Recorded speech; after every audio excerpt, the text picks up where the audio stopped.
Hello, wonderful interpreters, and thank you again for tuning in. Another week of the scheduling system has passed, and all of the issues that have been plaguing this implementation from the beginning have multiplied and then some. We have received several complaints from medical providers claiming that some of their established patients have been scheduled for appointments at other facilities and without any referrals from their original attending doctor.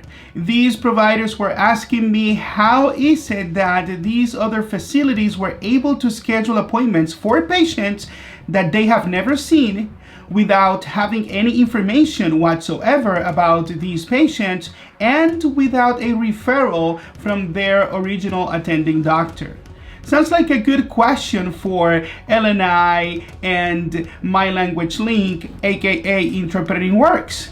Now, please feel free to pause this video at any time in order to read the information that you see on the screen. As you can see here, many interpreters reported to us that they haven't been getting any texts with assignments from the scheduling system because apparently T-Mobile and Sprint supposedly decided to block text transmissions generated by Twilio. Here, one of our sources reached out to MyLanguageLink, aka interpretingWorks, for solutions, but Victoria DiMario replied saying that it was out of their hands since it was T-Mobile's fault, apparently.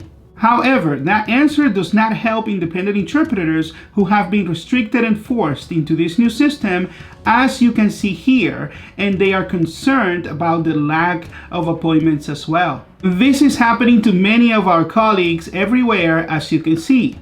What's interesting about this is that T-Mobile has been telling interpreters that the problem comes from MyLanguageLink, aka interpretingWorks.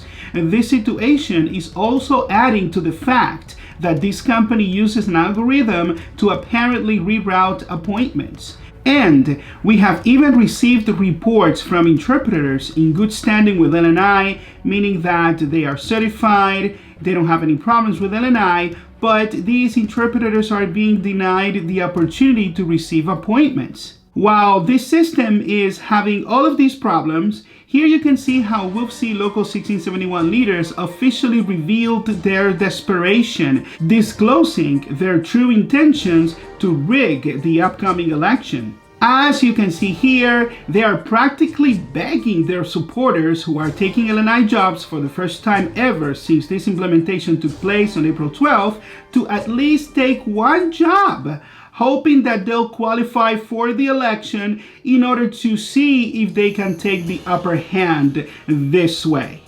Well, that's not going to happen. Let's just say for now that things are not going their way as they expected. You see, we already have over the 30% required to start this election, and an announcement from PERC will be coming very soon. Now, this brings me to what happened last week on April 5th, Wednesday. Here you can see that LNI responded to our unfair labor practice, and what they said is very interesting to say the least. Here they admitted to pretty much all of the allegations that we made. All of these admissions to the paragraphs where we presented solid evidence of how they are illegally implementing the scheduling system in the middle of the election. What's funny about this is that while they cannot argue with the evidence, here they still want to deny that they have committed an unfair labor practice, presenting weak arguments to support their case. In my opinion, this is not looking good for them. In closing, I want you to know that PERC commissioners will meet tomorrow, Tuesday, May 11th, and that it is very possible that we will have an answer this week regarding our motion to stop this implementation.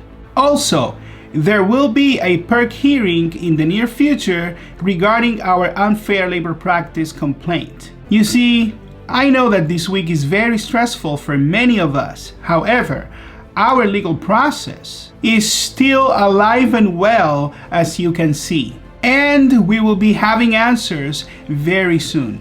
You can also expect a decision from PERC about the election anytime. And we are very confident that we are triggering this election because after running our numbers under any possible scenario, we do have over the 30% required to do so and finally start this election. At the end of the day, winning this election to have our union is the most important thing that we could do in order to have legal representation, to protect our jobs, to secure our independence, and to negotiate for better working conditions. Please find instructions in the description below to send us your signed card. Subscribe to this channel if you haven't done it in order to keep on getting relevant information for our interpreting community. Please stay tuned, especially this week, and we will keep you well informed. See you in the next video. Do not lose hope, and as always, God bless.